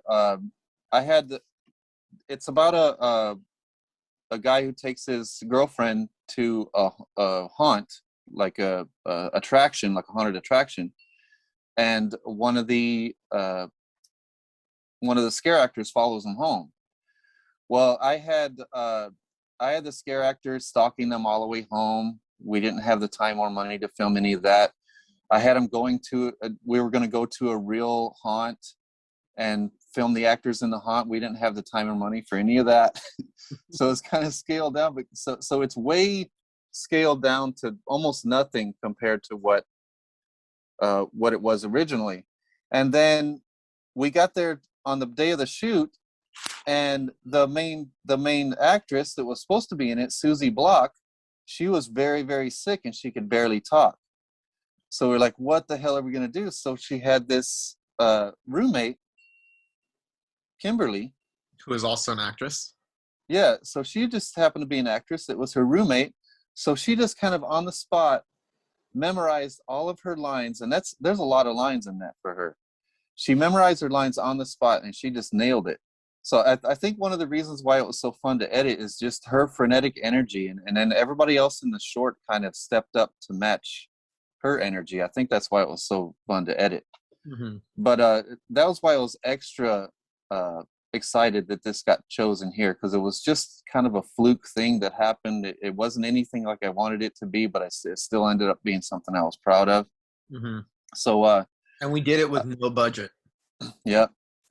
So I found out that Joe Bob, they did not pick pay up. There was only 2 features chosen to play on the main screen, and in the tent was like one. It was just one feature in the tent too, right? Yeah, one feature in the tent of this film called On Location, which was really good, by the way.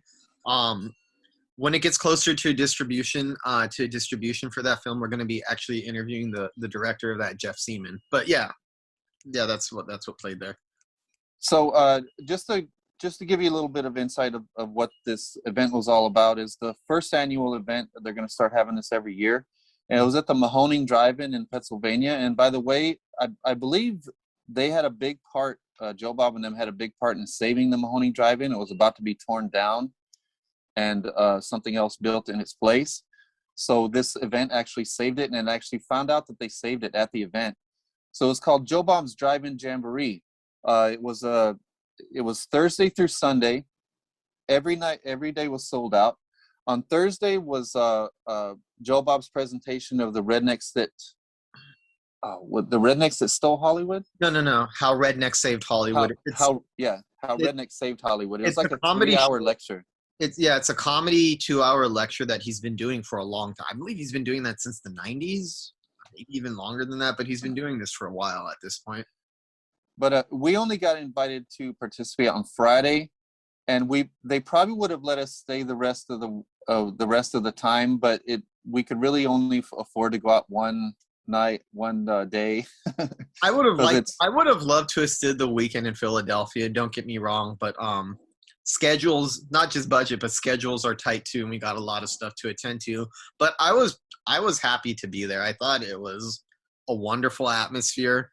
Despite some of the hiccups, which we will get to into a moment. I had a lot of fun there. Joe Bob, as usual, is such a kind, sweet soul. And it's so weird. I have this impression of him when I watch him as being like a really cool, nice guy, but, kind of like a surly Texan. That's how one of my friend Max describes him, a surly Texan. So yeah. I always get kind of slightly intimidated by personalities like that. Not intimidated, but feel like, I don't know if you're going to like me or not. But he's so approachable. He's so soft-spoken. He's a very, very sweet man. And he's extremely supportive of all the filmmakers and everything. Yeah. And he loves the fans, very accommodating to the fans. Like we mentioned in the interview, Joe Bob and Darcy actually got sick from staying up all day and all night and dealing with the rain and the storms and the signing hundreds of autographs. So there was a lot of chaos at this festival, and anybody who's been keeping up with it, especially if you follow any of the Joe Bob groups or anything like that, There was a thunderstorm that rolled through on the day that we were on the festival. It was so powerful, and the rain was so heavy that you could not walk through the grass without getting. I'm glad I was wearing. I'm always wearing boots, so that's a benefit to me. Didn't have to worry. But my boots were soaked in mud, caked in mud. I had to completely wash them off when it came. There were all these tents set up, and there was a Vinegar Syndrome tent. I love Vinegar Syndrome, and I was ready to go at some point later in the day and dip into their collection because they actually had a lot of the limited edition slip covers that are hard to find at their table for a lot of good movies. Figure I'd come back later. The fucking thunderstorm rolls through, soaks the entire thing, sends a lot of vendors had to leave because their tents ended up blowing. I ended up having to go help a couple of people out when their tent was blowing away and help them hold it down while other people packed all their stuff and their merchandise away. So Vinegar Syndrome, who sponsored the event, had to leave early. I was so pissed. I tried to help them and try to use that as an angle. It's like, hey, do you think you could still let me buy I'm sorry, our merchandise is soaked and we packed anything that was good away. Come back tomorrow. I'm like, I'm leaving back to California tomorrow. But I digress. One of the projectors, no, not the projector. It was the generator exploded. So one of the projectors had to be replaced by a large TV.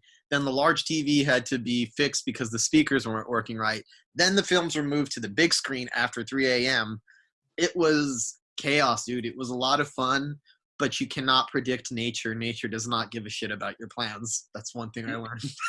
Yeah, so in one way, it was a living nightmare for me. I actually, full disclosure, I almost quit the business because I've been so many close calls. I've had a meeting with the head of Fangoria where I almost got my movie produced. I almost got on his movie to be produced. I got the movie that we're working on now, The Dead Place, that actually turned into a trilogy. I got a chance to make that one time. A guy was going to fund it. It was going to be $80,000 movie. The funding was already in place. We were getting ready to start production, and then the funding was pulled because apparently the money was coming from from Mexico from drug lords. So it was drug money. So you were gonna blood money, Michael. So you wanted your film to be funded by blood money. Yeah. So I've had so many close calls in my career, and this was finally the thing. Like, I'm gonna go be recognized by Joe Bob. It's this big sold out event. It's gonna be great. So then we get there, and first of all, I thought that I was one of 10 shorts that were chosen to play on the big screen. Every correspondence I had gotten up to that point, I was going to play on the big screen. This is why we took money that we didn't have to fly all the way out to Pennsylvania. Okay. But to be fair, talking to all the other filmmakers there, everybody thought that was going to happen. Like, they sent out the wrong email, and like I said, it did play, which is just I mean, that's something to be proud of, period, because there was a lot of submissions, and it's lucky to be chosen. But apparently this is a thing that happens with a lot of film festivals, like the type of misinformation that comes out in letters and stuff and the way that it's organized. So we were not the only ones who were a little kind of blindsided by that. Yeah, so the morning of, I wake up in the hotel room and I get an email, and that's when I first realized that, okay, your movie is playing in a screening tent, and these movies are playing on the big screen. And I'm like, oh, all right, that's the breaks. That's what a filmmaker has to deal with, little disappointments like that. I was fine. So cool. So we go there and we see the tent. We walk into the tent, and there's this little TV there.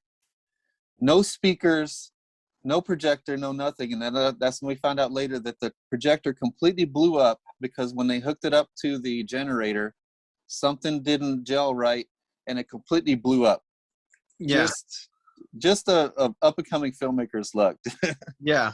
And then they start playing them, and then the On Location had a pretty good showing in the tent. The feature film that had a pretty good showing, and then during the feature it kept raining, so they kept having to cut off the feature.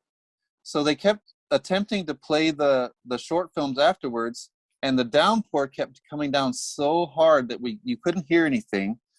It almost blew the TV over, and if it would have blown the TV over, it would have shocked everyone to death in the tent because there was that much water standing in the tent because all the rain all around the tent had soaked It was Up so, and into for, the tent. and for people who are just listening, not watching, Michael's making hand gestures to explain. When we're saying it was soaked there, we mean it was soaked. If you were wearing like sneakers or tennies, and you were walking around, your feet were going to be soaked and caked in mud. Yeah. So because of the delay, they had to start the seminars in the next tent.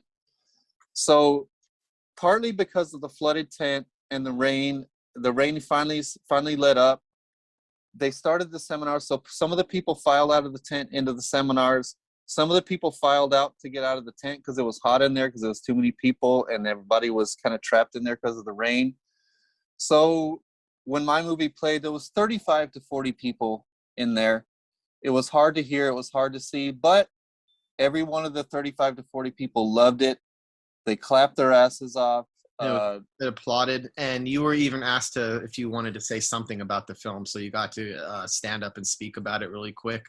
So it did get, for the people who saw it, it did give good reactions. We got lucky though. The people who were playing after us are the ones who actually, probably the filmmakers, actually suffered more than we did, because as soon as Mike's film ended, they cut it off and said that filmmakers deserve to have their work seen on the big screen. So we're just going to show all the rest of them later, past 3 a.m, like from, is an all day, all night thing, showing short films all the way to the dawn.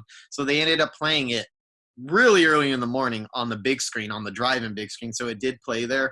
But I feel bad for a lot of the filmmakers because we were able to stay really late and stay, we were part of the last group of people who were still there.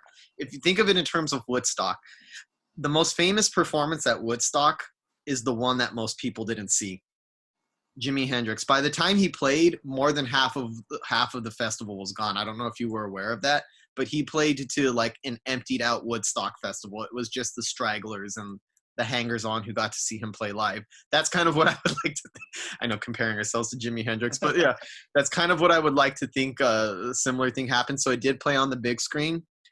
On another note, I found out it did play a couple more times throughout the weekend in the tent when we were not there. So other people did get to see it. And I know that there wasn't as much rain and thunderstorms, so I'm hoping those other screenings went even better, the ones we didn't get to see. Yeah, so basically what I just described was my worst nightmare come true. Like I had a dream in my head of how the festival was going to go, and then I also had a worst case scenario in my head. So that went beyond my worst case scenario. So I was devastated, but thanks to the many fans, there's something about Joe Bob Briggs fans. They're so accommodating. There's 2 fans that, like an older couple, actually invited us over to their car to have Lucky Stars. No, Lone Stars.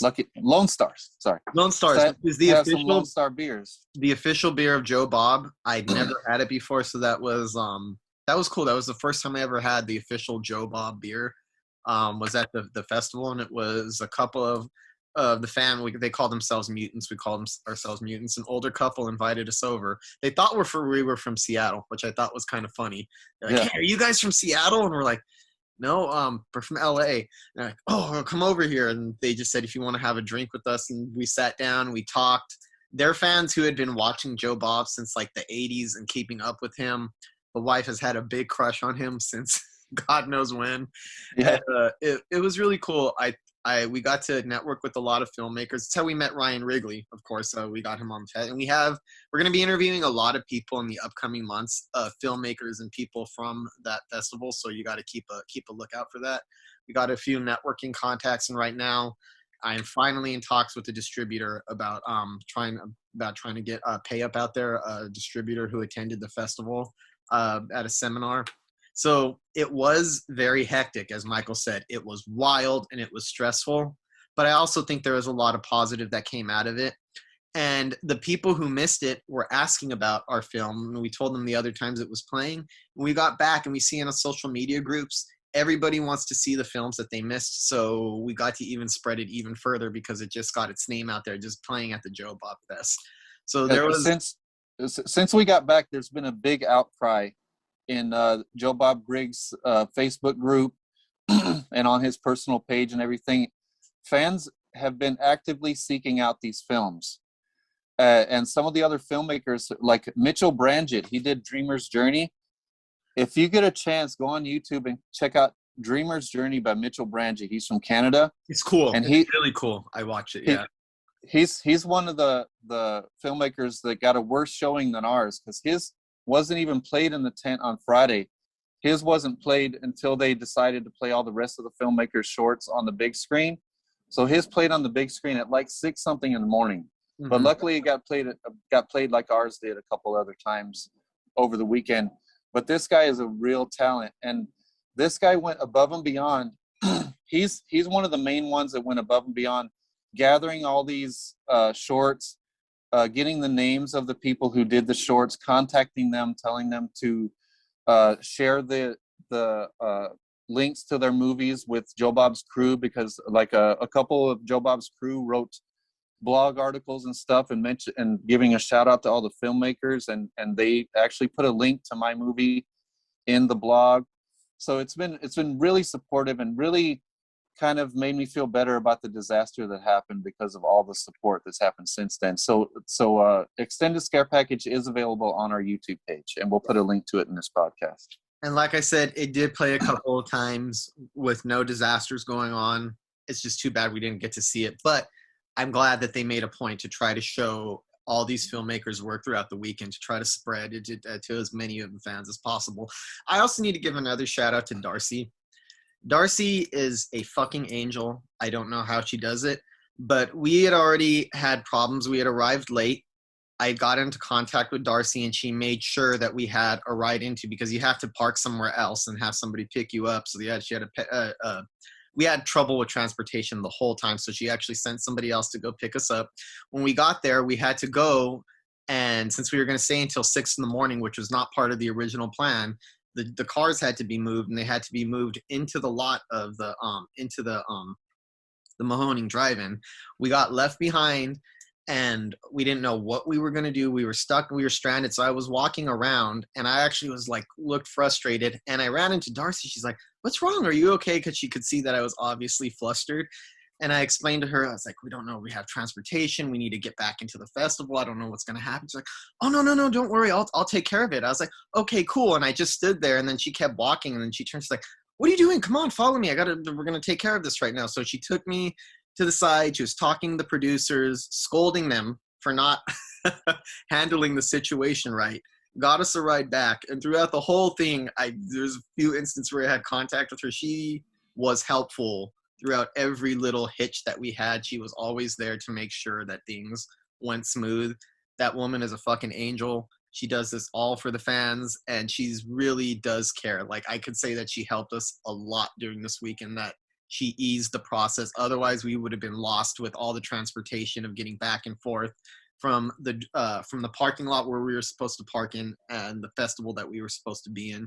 She helped assist quite a bit with that. So thank you again, Darcy. You're such a sweetheart, and I'm very happy. I mean, to be honest, it was almost worth it to me just so I could have Darcy, so I could see Darcy in action.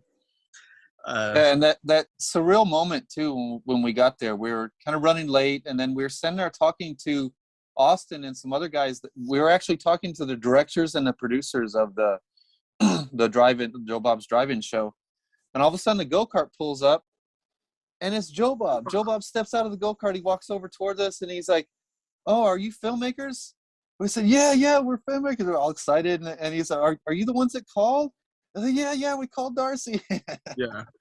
Yeah, and we sound like dorks, but yeah, they're both very friendly, and they're both, and anybody who's there who got to meet them will tell you that they are really personable and approachable when it comes to the fans.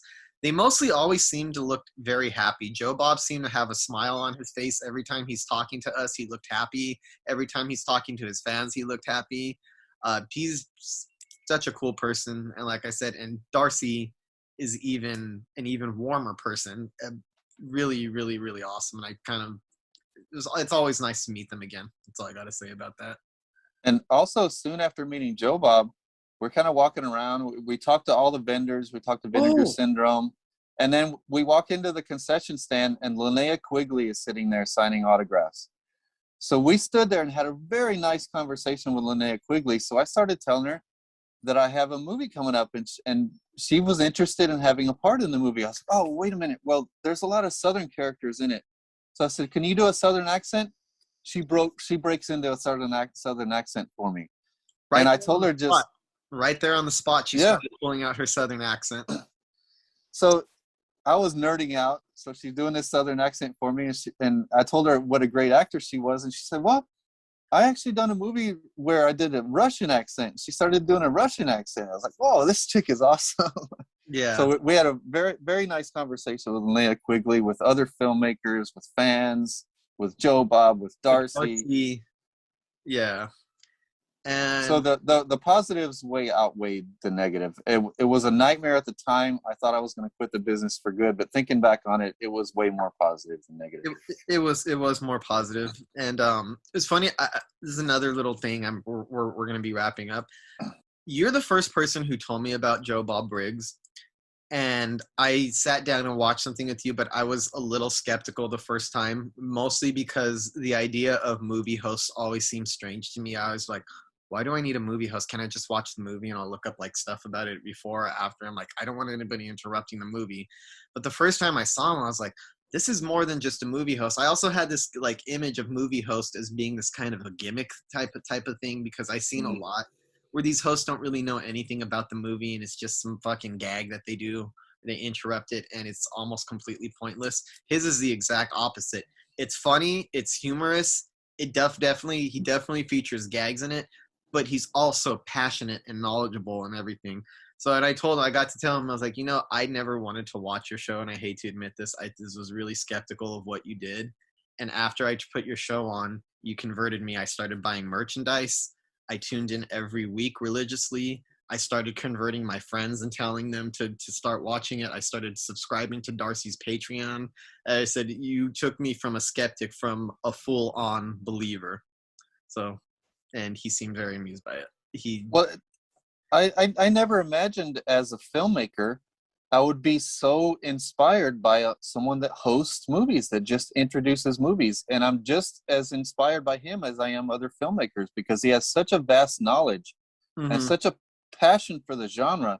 And not just a passion for the genre, a passion for guys like us coming up who don't have a budget. That's why he put Mutant Fest together. He went through all this trouble for us so we could have a showcase. So Friday night, or Friday, all day Friday and Friday night, was dedicated to people like us who have toiled away on the bottom for so many years, doing guerrilla filmmaking and no budget filmmaking without any help from a studio or any kind of backer or anything.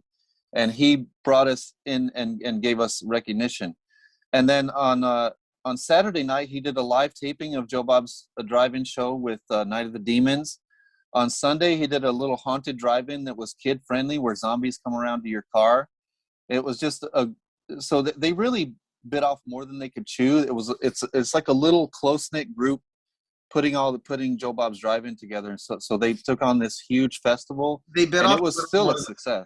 It was still a success. They bit off more than they can chew, and there were weather problems that they could not control, that even the best laid plans could not have anticipated how much that storm was going to rile it up.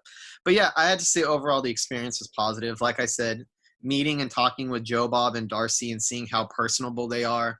And like I guess it's not the first time we've met them, but seeing how personable they are, how easy they are to approach, how easy they are to talk to, how helpful Darcy is, and how she's willing to go out of her way to make sure that every fan is taken care of and every filmmaker is taken care of and everybody feels it definitely has a family vibe more than any other festival that I've been to. There's like a close-knit vibe to it that you don't get off of a lot of festivals, and that's one of the things that I really appreciated about it. People from all walks of life, and you got to be a little honored, Michael. The majority of stuff that they played there, since it was in Philadelphia, I'd say a good 70% of the stuff that played were Philadelphia short films and films. You even make a lot of these short films even made use of Philadelphia locations, and people went out of their way to say that they were in Philadelphia. You know what I mean? You were one of the few ones that got from another part of the country that got chosen. So that should be another thing for you to consider as well. And a lot of the films had name actors a lot of the films had some type of budget. Ours had none. I think I only saw maybe one or two other shorts that had a budget low like ours, but the rest of them had somewhat of a budget. So I'm glad our little no budget, nothing little film got into this awesome festival. And let's not forget, besides this awesome festival and this great thing that Joe Bob and his team put together for us, let's not forget to mention the movies that played here. Oh yeah. I like I said, I was living a nightmare when I was there, and I still managed to enjoy every single movie we saw. There was not one bad movie I saw the whole time we were there. We saw 3 features. One of them was in the tent, and the other 2 played on the main screen. On Location is the one that played in the tent, as we mentioned. It Really stars good. Hannah. It stars Hannah Fearman from VHS. She's the one that played the monster girl that got the guys that tried to pick her up when they were out in the town. Mm-hmm. She started it. It's written, directed by Jeff Seaman. We're going to be Interviewing him soon. Interviewing him soon. And then Tennessee Gothic won the whole festival. The awesome little movie written and directed by Jeff Wedding, based on a short story by Ray Russell. That was really good. A big crowd pleaser. Looked really good. Had a nice polish to it. So that's a must see from the festival there. Tennessee Gothic, and also Loss Prevention. Loss Prevention starred wrestler Al Snow. Is directed by Brian Cunningham and Matt Niehoff. This was the least horror thing I seen there. It was mostly just like a shoot 'em up action thriller, Mm-hmm. but really low budget. But you couldn't really tell that it was low budget. A really nice polish to it, and really well done action for such a low budget. A lot of good stunts in it, so that one was a good one. And the shorts that stood out for me, Field of Screams was a mock trailer that was really funny about a killer umpire. Pizza Man was good, and we met the filmmakers. They were really cool filmmakers. And then Cursed, by Ryan Ridgley, that played in the tent, in the screening tent, and then he won a HUBBIE, like as we said in the interview, for CRYPTINA's SPOOK-TIME show on the main screen, and also played on in the tent with ours, Dreamer's Journey, as I mentioned, written and directed by Mitchell Brangett. He has some other stuff on YouTube too, so check out everything by Mitchell Brangett. He's an up-and-coming filmmaker. He's going to go a long way. The other 2 I really liked were Down Jersey, one about the Jersey Devil, and The Witches of Bushwick, about a group of witches. So those were all the ones that really stood out for me. But seek out all of them. Check out Joe Bob's page. Go to his website and look at the blog. And they were nice enough to get the links from all the filmmakers. So a lot of these films, including ours, can be seen. And it was only available on our show, on our TV series, Pickles Horror Show, before this. So we made it available, even though it's still in a couple festivals. I said, screw it. Take advantage of this the hype that's going around for Joe Bob's Mutant Fest. So check out Extended Scare Package online, and check out all the other films that you can from this festival, because every one of them are good, I assure you. Yes, please check them out. So that's all for today's show. I hope you enjoyed it. It was our little Joe Bob special. Yeah, check out Extended Scare Package. Check out all those films when they get a chance. Keep up with our podcast.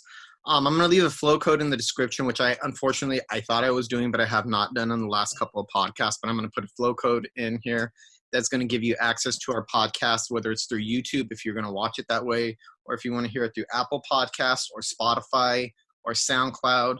And it also has a link to our Instagram pages. Our Instagram page is @PicklesHorrorShow. And Facebook is facebook.com/PicklesHorrorShow. Please check us out on TikTok. We are @HorrorShowOfficial. We just opened up a TikTok page recently, and that's been actually performing pretty well. There you could get bite-sized interviews and clips of the podcast interviews and films that we've done, the films that we've done over the years. So please check that out. Keep up with us any way you can. We have a lot of stuff coming on the horizon, a lot of stuff in the future, lots of interesting podcasts coming up, feature films, shorts, lots on the horizon. So please stay up with us. And check out that TikTok. James is putting our TikTok together. I've been taking care of our Facebook page and all that, but James started up the TikTok, and holy shit, I'm entertained by that thing. I didn't even realize we'd done all the shit that's on that TikTok. So it's highlights from everything we've done from the beginning. You'll see right there on TikTok, and it's James has just scratched the tip of the iceberg. There's so much more stuff to go on there. I think you guys will really enjoy it. Check it out. So please check out our TikTok page. That's actually taking off faster than any form of social media I've ever engaged with. And I was never one to jump on the TikTok craze. I'm like, hey, we have to jump on it because nobody else in horror is doing that. So check out our TikTok page, Horror Show Official. Until next week, folks, happy horror. Happy horror.